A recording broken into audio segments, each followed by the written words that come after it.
carrier remote control. Sometimes if you go anywhere,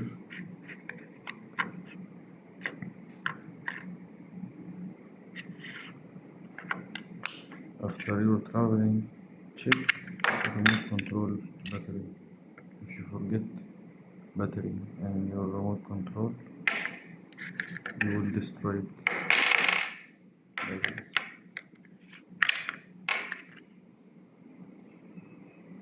Because you forget battery, the remote control is damaged.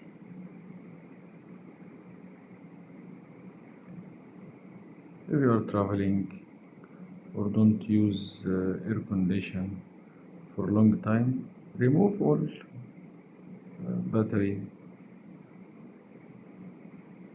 This is to protect your remote control.